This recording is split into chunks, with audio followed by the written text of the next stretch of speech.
너는 레바논에 올라 외치며 바산에서 내 소리를 높이며 이 바람에서 외치라. 이는 너를 사랑하는 자가 다 멸망하였음이라. 내가 편안한 때에 내가 내게 말하였으나 내 말이 나는 듣지 아니라 하였나니 내가 어려서부터 내 목소리를 청종치 아니함이 내 습관이라. 내 목자들은 다 바람이 삼키울 것이요 너를 사랑하는 자들은 사로잡혀 가리니 그때에 내가 반드시 내 모든 악을 인하여 수치와 욕을 당하리라. 레바논에 거하여 백향목에 깃들이는 자여 여인의 해산하는 고통 같은 고통이 내가 임할 때에 너의 가련함이 얼마나 심하랴. 나 여호와가 말하노라. 나의 삶으로 맹세하노니 유다왕 여호와김의 아들로 고니아가 나의 오른손의 인장 반지를 할지라도 내가 빼어 내 생명을 찾는 자의 손과 너희 두려워하는 자의 손 곧 바벨론 왕 느부갓네살의 손과 갈대아인의 손에 줄 것이라.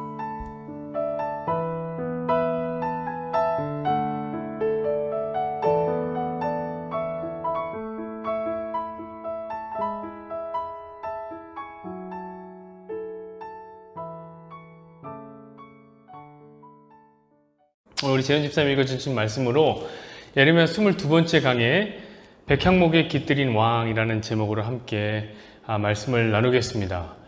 여러분, 오늘 본문은 그 운문적인 성격이 강한 글입니다.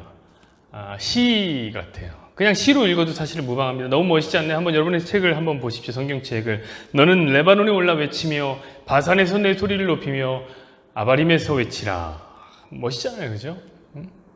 네가 어려서부터 내 목소리를 청종하지 아니함이 내 뭐라고요? 습관이라. 이런 표현은 진짜 멋진 표현이죠. 내 목자들은 다 바람에 삼켜질 것이요 레바논에 살면서 백향목에 깃들인 자여. 이런 표현들. 고통이 임할 때 너의 가련함이 얼마나 심하랴. 지금 또 이런 말씀도 하십니다. 나의 삶으로 내가 맹세하노니 네가 나의 오른손에 인장 반지를 할지라도 내가 빼어 너의 생명을 찾는 이에게 주겠다. 이거 하나하나가 다 주옥과 같은 문구들입니다. 그래서 저는 오늘 운문적인 성격이 강한 하나의 글을 읽어드리면서 시작을 할까 합니다. 칼릴 지브란이라는 사람의 예언자라는 책에 나오는 한 부분인데요.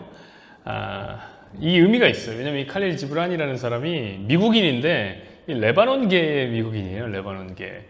레바논 어디서 들어보셨죠? 오늘 20절에 나오잖아요. 너는 레바논에 올라 외치며. 그죠? 다 모든 것이 연결되어 있는 겁니다. 설교를 끝나면 아마 다 알게 되실 거예요. 그 예언자에는 한 부분이 이렇게 나와 있습니다. 함께 이때 거리를 두라. 그래서 하늘바람이 그대들 사이에서 춤추게 하라. 함께 서 있때 너무 가까이 서 있지는 말라. 사원의 기둥들도 서로 떨어져 있고 참나무와 삼나무도 서로의 그늘 속에서는 자랄 수 없으니. 좋은 말이죠. 이 구절은 사실 어디서 많이 나오냐면 주례 선생님들이 자주 쓰는 그런 구절이에요. 부부가 함께 있때 서로 거리를 두고 살라는 거예요. 여러분, 이거 맞습니까? 저는 결혼 안 해서 모르겠는데 지금 격하게 설교를 들으면서 공감하시는 유부들이 있을 것 같아요. 사원의 기둥처럼 떨어져. 사원의 기둥 보셨습니까? 그렇게 떨어져 있어라. 환호성 소리가 들려옵니다. 와우, 그렇지. 그래야지 부부는 이런 식으로 참나무와 삼나무도 서로 떨어져야 어떻게 한다고? 잘 자란다. 우레와 같은 박수 소리가 들려옵니다. 그래서 어떤 부부는 이런 얘기를 해요. 가장 이상적인 부부를 그 부부의 모델로 무엇을 삼냐면 주말 부부를 삼으시는 부부들이 서로 떨어져 거리를 두어라. 지브란의 이야기를 많이 영향을 받았어요. 그런데 저는 그렇게 생각해요. 그럴 거면 왜 결혼을 합니까? 이런 저에게는 순수한 생각이 있어요.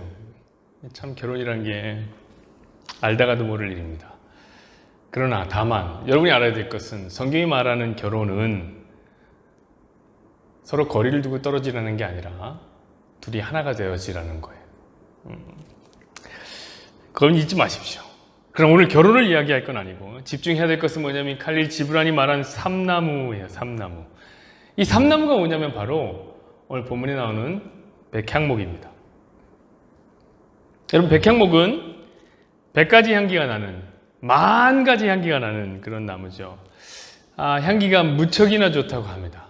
게다가 이 나무진이 굉장히 많아요. 이 나무가. 그래서 해충이 잘 안 생긴다고 그래요. 크기는 얼마나 큰지 한 40m 정도까지 크고 위로는 단단하기는 얼마나 단단한지 목재로는 그냥 최고의 목재라고 합니다. 그래서 그 솔로몬이, 그 강력했던 왕권을 갖고 있던 솔로몬이 하나님의 전을 지을 때 뭘로 지냐면 이 백향목을 레바논에서 수입해 갖고 와서 하나님의 전을 지었던 거예요. 성경에는 이 백향목이 약 70번 정도에 걸쳐서 언급됩니다. 유명한 나무죠. 대개는 어떻게 사용되냐면 긍정적인 의미로 사용됩니다. 하지만 오늘은 조금 부정적인 의미로 사용이 되고 있습니다. 물론 나무가 문제가 아니에요. 백향목이 문제가 아니에요. 나무를 사용하는 사람이 문제죠. 모든 것이 그래요. 사실 하나님이 지으신 모든 것은 선하고 아름답습니다. 다 선하고 아름답습니다. 그러나 그것이 무엇이든지 죄인의 손에 들어가면 죄를 짓는 데 사용되는 법입니다. 오늘 그래요. 백향목이 오늘 좀 안쓰럽게 되었습니다. 누구의 손에 들어갔냐면 그만 유다의 왕의 손에 들어가서 사용되게 된 것입니다. 지난주에는 유다의 20대 왕 시드기야에 대한 이야기를 했죠. 오늘은 좀 역행합니다.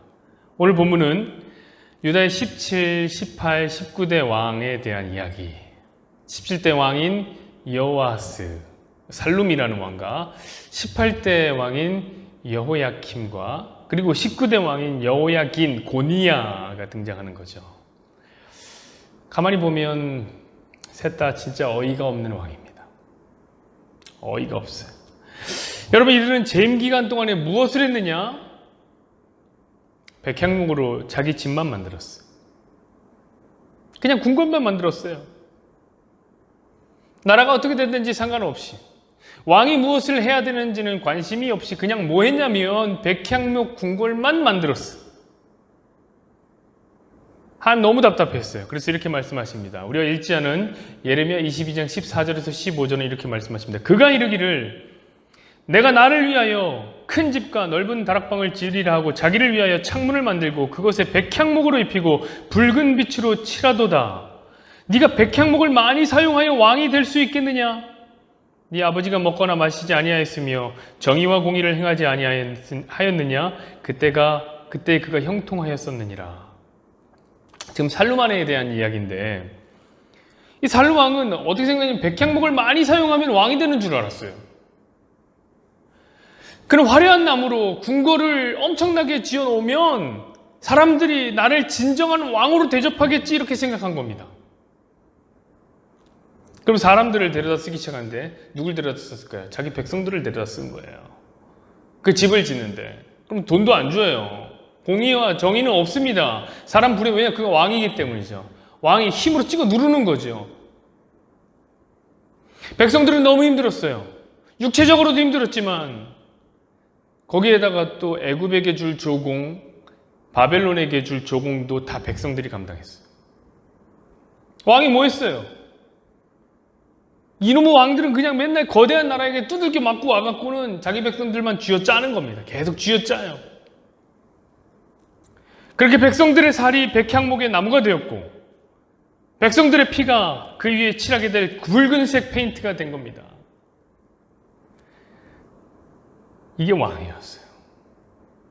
여러분, 그래서 하나님께서 처음에 백성들이 왕을 달라고 할 때 안 주겠다고 그랬던 거예요. 안 주겠다. 백성들은 하나님께 왕을 구했습니다. 그 당시 사무엘의 아들들이 타락했어요. 사무엘의 아들들이 사사였는데 그래서 사사로는 만족할 수가 없었습니다. 다른 나라 사람들은 다 잘 사는 거, 다른 나라는 잘 사는 것 같아요. 왠지 왕이 있어서 잘 되는 것 같아요. 다른 나라 사람들은 멋진 건축물도 짓고 사회 안정망을 깔아가는데 너무 좋은 거예요. 애굽의 그 멋진 피라미드를 보시라고, 가나안의 그 철병거를 보시라고, 도로와 제방과 상하수도를 막 깔아가는데 강력한 왕권으로부터 나온다고 생각했습니다. 맞아요. 실제로 강력한 왕으로부터 것이 나왔죠. 대신에 이걸 몰라요. 그걸 누가 만드냐고요. 누가 만드냐. 백성들이 만드는 거예요. 백성들이 자기 피와 자기 땀으로 건축물을 세웁니다. 그리고 왕이 갔습니다. 하나님은 그래서 백성들에게 말씀하셨어요. 야, 내가 너희의 왕이다. 그냥 넌 나를 따르면 안 되냐? 그래서 백성들은 싫다고 말합니다. 왕을 주십시오. 이렇게 얘기합니다. 하나님 백성들을 설득하십니다. 너희들의 왕은 너희를 치열한 전쟁의 현장으로 강제 징집할 건데 그래도 괜찮냐? 하나님 또 백성들을 설득하십니다. 너희들의 왕은 너희에게 과세를 줄 건데 과중한 조세를 부과할 거다. 그래도 괜찮냐? 백성들은 말합니다. 네, 그래도 괜찮습니다. 하나님. 이스라엘 백성들은 하나님 말씀을 듣지 않고 왕을 요구한 거예요. 왕 달라. 그래서 하나님 그냥 왕 주어버렸습니다. 그래서 하나님 말씀은 현실이 되는 거예요. 실제로 백성들은 전쟁이 시작될 때마다 강제로 징집됐어요. 그리고 피가 터지게 싸워서 승리하게 됩니다. 그럼 승리의 영광을 누가 가져요? 왕이 누리게 됩니다. 전쟁에서 실패하고 집니다. 누가 죽습니까? 백성들이 죽습니다. 또한 실제로 나라에 필요한 모든 돈들, 특히 왕이 먹고 마시고 누리고 궁궐 짓고 하고 다른 나라에 조공 바치는 모든 돈까지 누가 감당합니까? 백성들이 세금으로 감당하는 거예요. 그럼 백성들은 할 말이 없어요. 왜? 하나님 다 경고했잖아요. 그렇게 될 거야. 그렇게 된 거예요. 그러나 여러분, 하나님이 백성에게만 경고를 하신 건 아니에요. 왕에게도 경고를 했어요.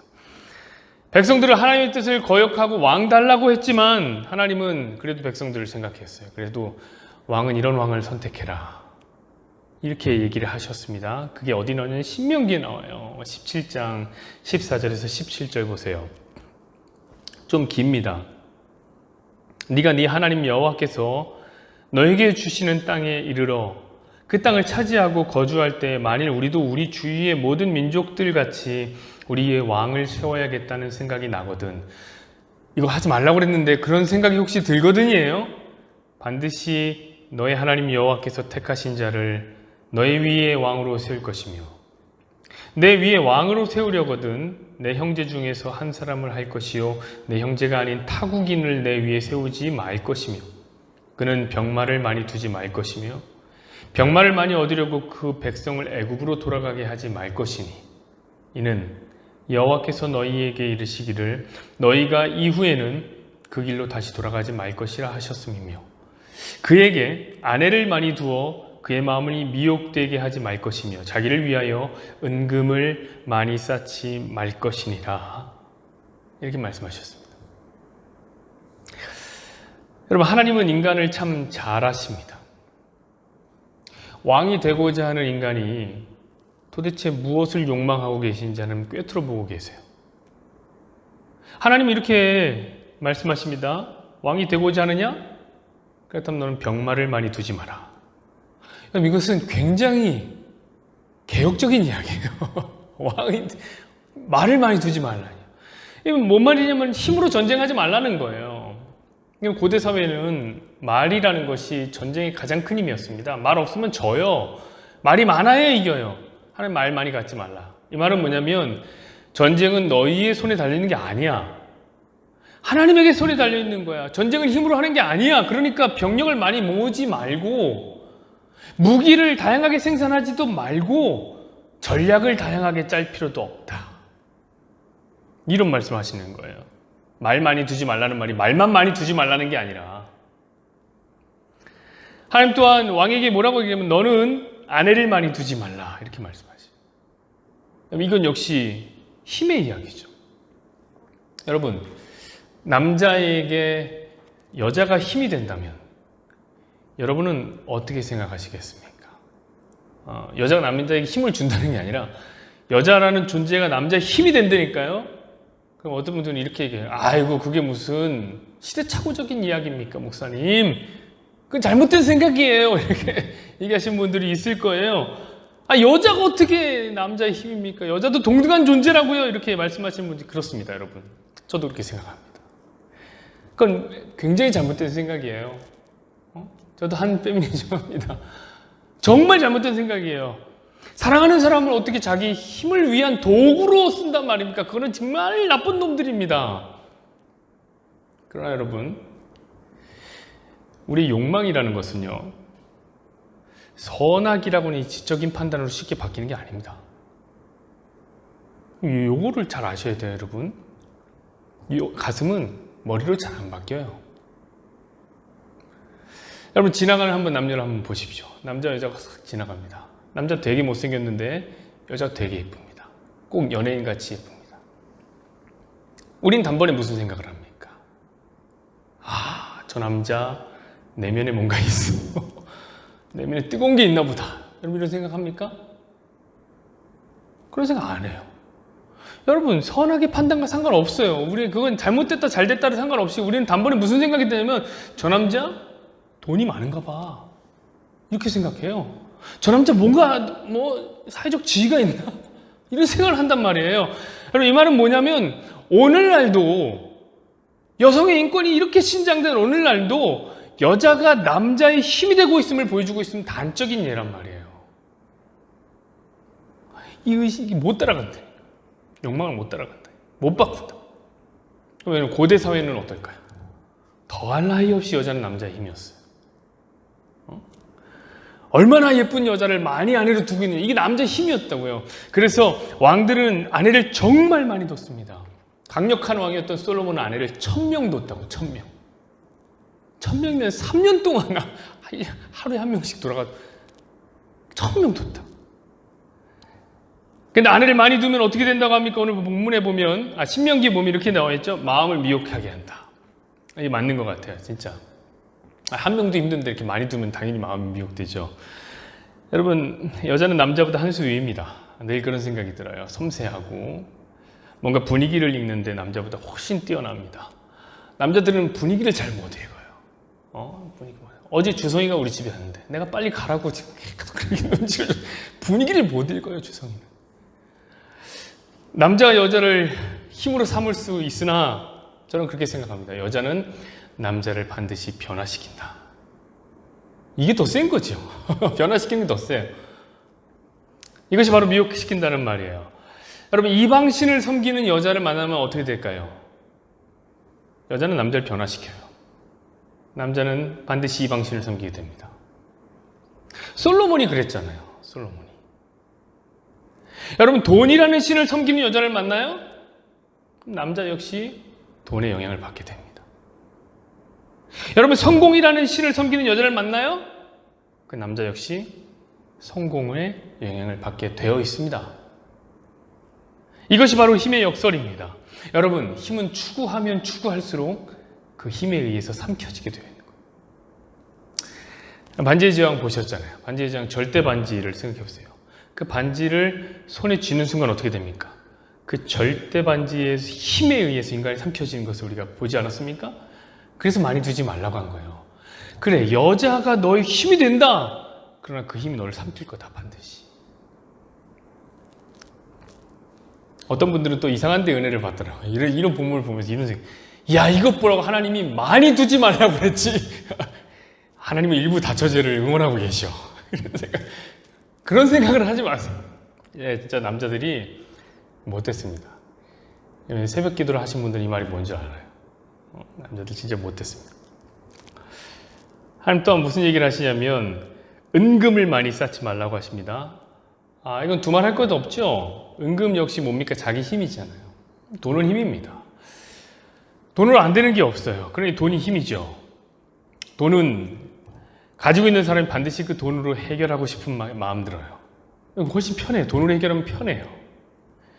근데 하나님은 왕에게 말씀해요. 너는 은금을 많이 갖지 말아라. 이렇게 말씀하시세요. 자, 이것을 다 종합해 보십시다. 그럼 하나님께서 진짜 왕에게 요구하는 게 뭡니까?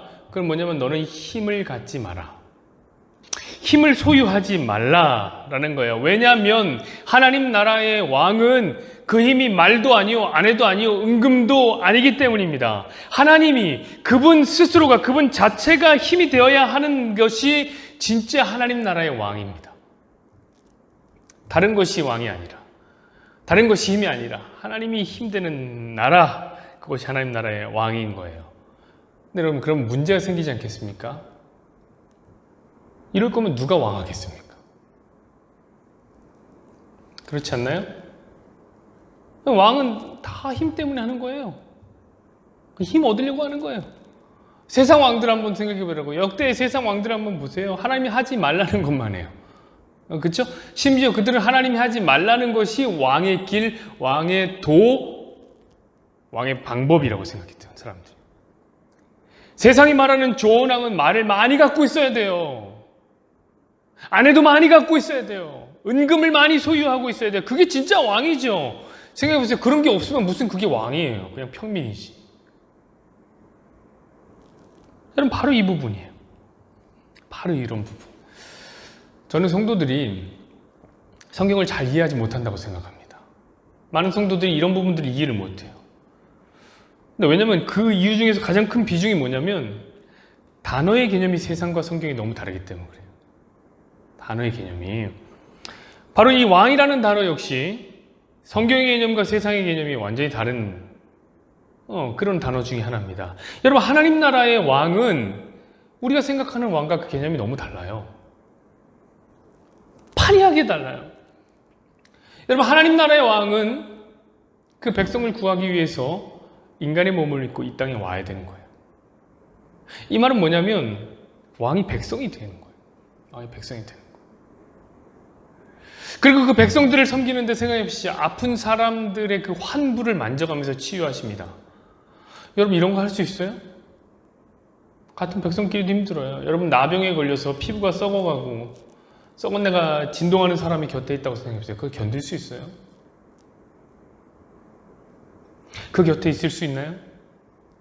근데 심지어 손으로 그 환부를 만져서 치유하는 게 가능한가요? 어렵겠죠. 하나님 나라의 왕이신 예수님은 직접 그렇게 하셨습니다. 그분은 가르친 것이 없었어요. 그래서 가난한 사람들의 친구가 되어주셨습니다. 여러분, 제가 전에도 말씀드렸지만 가난은 냄새가 납니다. 가난에는 냄새가 나요. 쪽방 사는 할머니, 그 할머니들이 사는 곳에 가보셨습니까? 청소를 열심히 해도 냄새가 나요. 장애인들이 함께 모여 사는 그런 공동체 가보셨습니까? 돕고 싶은 마음이 굴뚝 같아도 돕기가 힘들어요. 못 가시는 분들 많아요. 비위가 상한대요, 비위가. 이건 마음의 문제가 아니죠. 마음으로는 돕고 싶어요. 그런데 여러분, 삶의 수준이 달라지면 그 냄새를 못 참습니다. 근데 여러분, 왕이신 예수님은 어디서 오셨습니까? 왕이신 예수님은 하나님 나라에서 오셨죠. 하나님 나라. 좋은 향수가 가득한 나라. 그곳에서 어디로 오셨습니까? 우리가 사는 이 똥밭에 오셨다고, 똥밭에. 그 중에서도 가난한 사람들을 참 많이 만나셨어요. 여러분, 이게 하나님 나라가 말하는 왕이에요. 심지어 하나님 나라의 왕은 자기 생명을 바치는 사람입니다. 자기 백성들을 그 죄에서 건져주기 위해서 생명을 거는 거, 그게 왕입니다. 그러니 왕 되라고 해도 나는 왕 못하겠는데요. 왕은 제 취향에 좀 안 맞습니다. 이렇게 나와야 되는 게 하나님 나라의 왕인 거예요. 여러분, 재밌는 거 하나 말씀드릴까요? 하나님은 우리에게 뭐라고 말씀하냐면 이렇게 말씀하세요.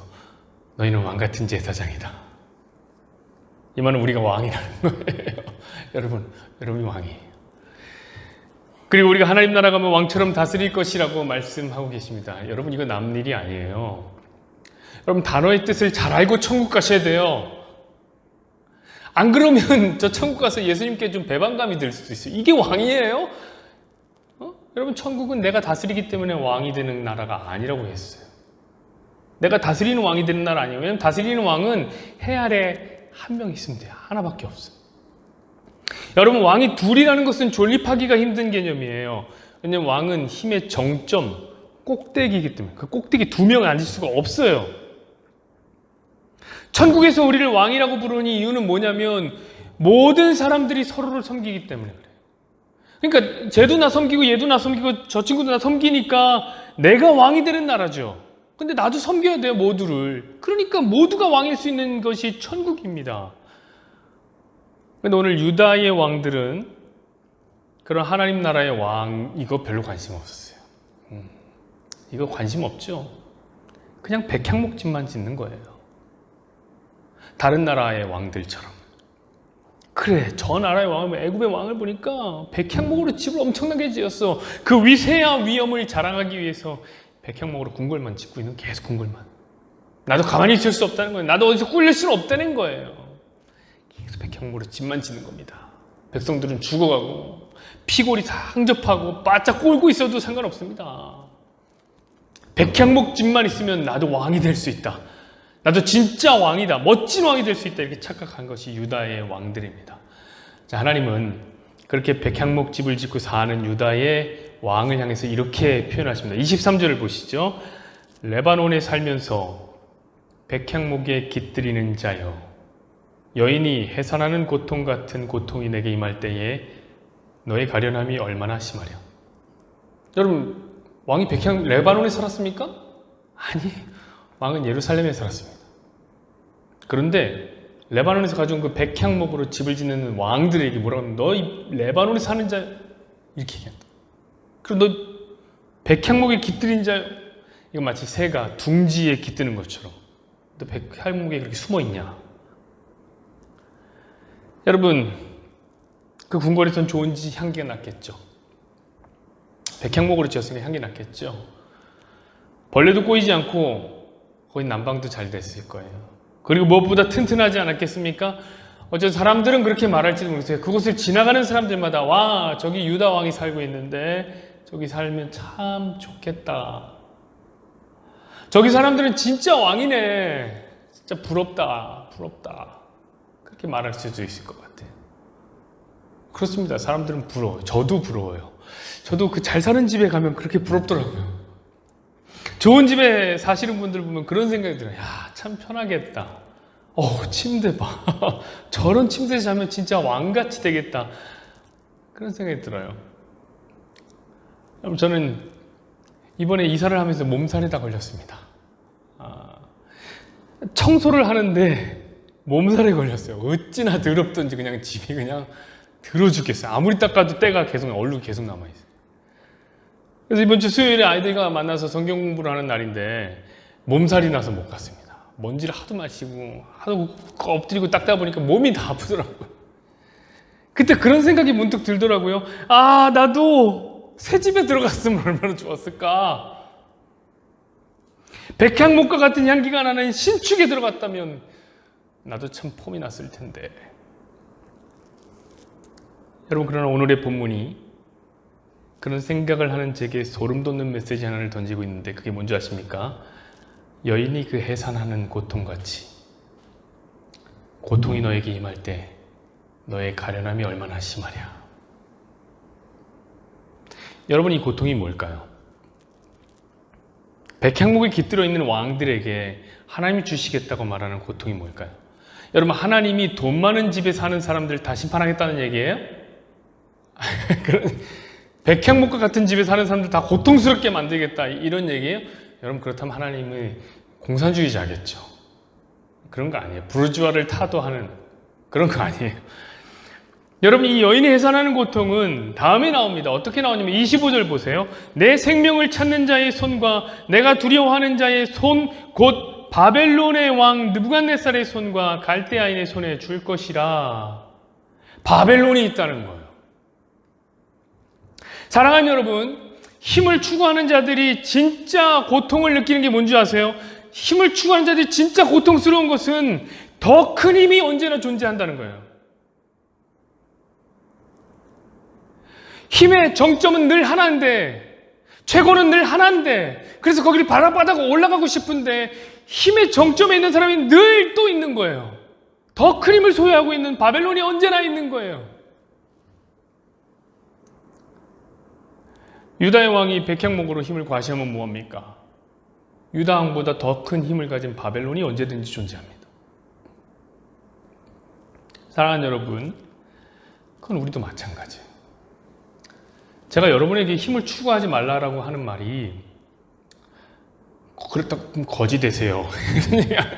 거지 되고 우리 함께 가난해집시다. 힘을 다 버리고 가난해집시다.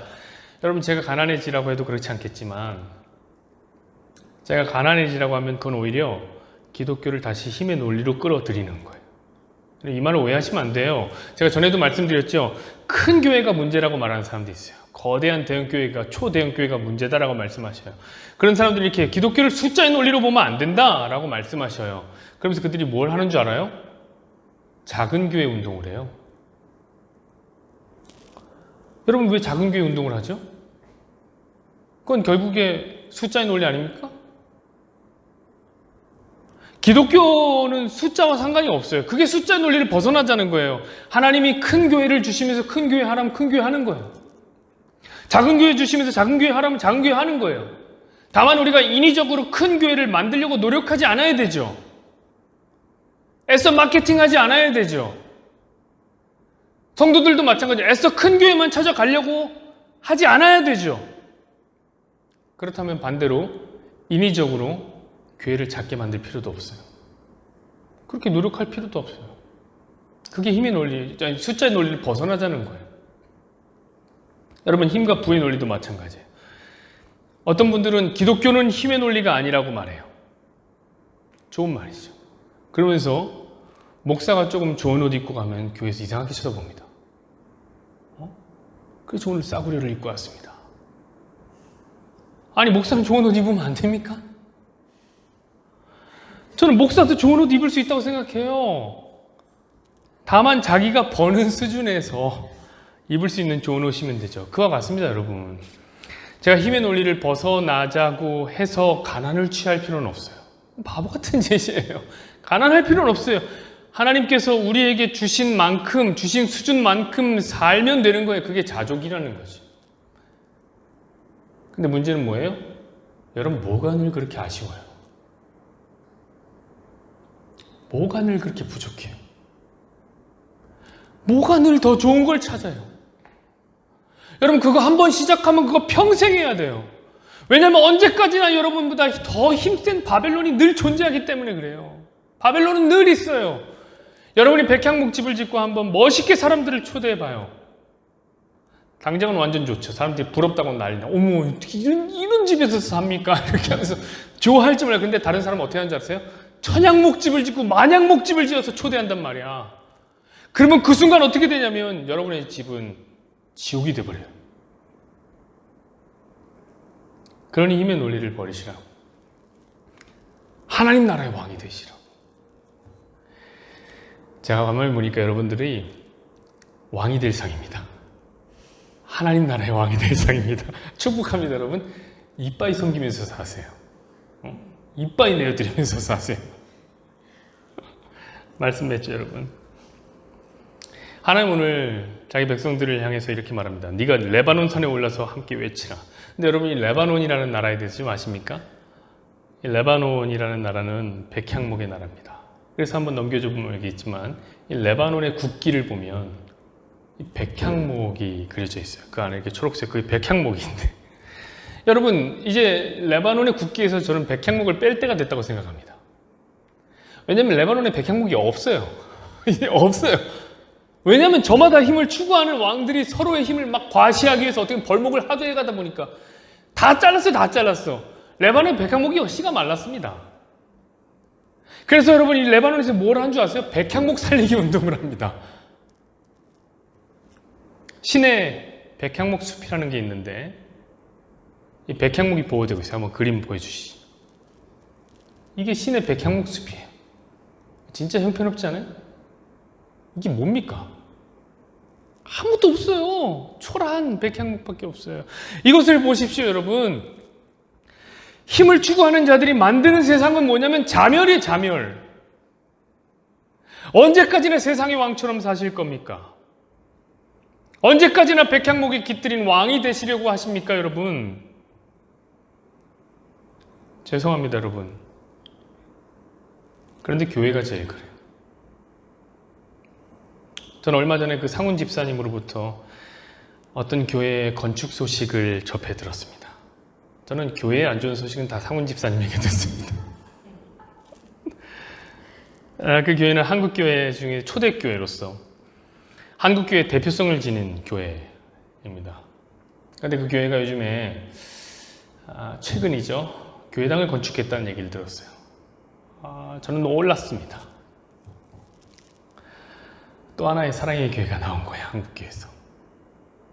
거대하고 화려하고 웅장한 교회. 나중에 한번 보십시오. 세상을 내려다보면서 힘을 과시할 듯한 돈의 결정체, 그냥 하나하나가 다 돈으로 보이는 그런 교회당이었어요. 교회가 그런 게 필요합니까? 교회당이? 그 건축가가 이야기하는데 이렇게 얘기해요. 화강석으로 곡선을 제가 표현했는데요. 곡선이 화강석으로 확 나오는데 이거 정말 어려운 기법입니다. 왜 이런 걸 했냐면요. 교회가 하늘을 향해서 비상하는 듯한 느낌을 주기 위해서 그렇게 했습니다. 여러분, 왜 교회가 하늘로 비상을 합니까? 왜 하늘로 안 할까요? 우리의 주인이신, 교회의 주인이신 예수님은 늘 내려오려고 하시는데, 낮고 낮은 이 땅으로 내려오는데 교회는 하늘로 비상하는 꿈만 꾸고 있어요. 뭐 하는 건지 모르겠어요. 저는 두 가지로 놀랐습니다. 첫 번째는, 아직도 이런 건축을 하는 교회가 있구나. 아니, 바보는 불에 한번 데인 곳에다가 손을 또 넣는다고 하던데, 그럼 바보가 아니라면 한번 손을 넣었으면 다시는 넣으면 안 되는데, 이미 사랑의 교회가 한번 넣고 불에 손이 대갖고 요거 이빨 먹고 있는데, 아니, 그런데 또 건축을 감히 할 생각을 한단 말인가? 여러분 한번 보시면 알겠지만 똑같이 생겼어요. 그냥 똑같이 생겼어요. 저는 두 번째 놀랐는데 그건 뭐냐면, 아니 그런데 어떻게 이렇게 조용히 넘어갔지? 이런 생각이 들어요. 왜 이렇게 조용하지? 사랑이는 엄청 욕먹었는데, 아니 무슨 힘이 있어서 이렇게 조용히, 오히려 막 칭찬해요. 난리가 났어요. 사람들. 멋진 건축이 지어졌습니다. 여기 한번 꼭 가보셔야 됩니다. 서울시에 꼭 가봐야 되는 장소 하나로 이렇게 들어가더라고요. 기사를 내면서 교회를 지금 대단합니다. 더 큰 힘을 가진 교회도 있더라고요. 제가 보니까. 그래서 저는 그렇게 지어진 교회당 앞에 일부러 찾아간 적이 있어요. 찾아갔어요. 그 앞에서 교회를 보는데, 진짜 예쁘더라고요. 제가 놀라면서 이렇게 얘기했습니다. 이 교회를 짓기 위해서 수많은 백향목들이 잘라졌겠구나. 아름다운 백향목인 성도들이 다 소비됐겠구나. 그 아름답게 키워놓은 성도들을 다 베어갔구나. 사랑하는 여러분, 시대는 점점 더 악해집니다. 이 말은 뭐냐면, 이 세상은 점점 더 힘을 추구하며 산다는 거예요. 근데 이제 교회도 뒤처지지 않습니다. 그 힘의 경쟁 앞에 앞장서 나갑니다. 교회는 세상 못지않게 힘을 자랑하고, 말을 많이 키우고, 아내를 많이 두고, 은금을 많이 소유하고 있습니다. 그리고 더 갖기 위해서 지금도 경쟁하고 있습니다. 사랑하는 여러분, 여러분은 어찌 하시렵니까? 여러분도 이 경쟁에 동참하시렵니까? 여러분도 백향목이 깃들여진 왕이 되시렵니까? 저는 그렇게 생각합니다. 우리가 사는 이 시대는 은혜가 부족한 시대가 아닙니다. 은혜는 이미 차고 넘칩니다. 우린 부족한 것이 없어요. 모두 은혜가 차고 넘치는 시대를 살고 있어요. 이 시대의 진정한 부족한 것은 고민이에요. 은혜를 달라고 그만 기도하세요. 고민하세요, 여러분. 또 고민하세요. 진짜 이게 맞나? 진짜 이 길로 가는 게 맞나? 하느님 아버지, 저희가 다 같이 모여 같은 장소에서 예배드리지 못하지만은 각자의 위치에서 예배드릴 수 있음을 감사합니다. 저희가 감사를 얘기하고 사랑을 얘기하지만 저희의 말과 행동과 저희의 믿음이 얼마나 연약하고 부서지기 쉬운지를 또한 고백합니다. 저희의 삶 속에서 저희를 높이고 저희를 채워주는 것들을 바라지 말고 주님을 알아가고 주님의 사랑을 이해할 수 있는 은혜를 베푸소서. 오늘 말씀을 전하는 안세지 목사님을 축복해 주옵시고 오늘 예배에도 주님 함께해 주옵소서. 모든 말씀 예수님 이름으로 기도드렸나이다.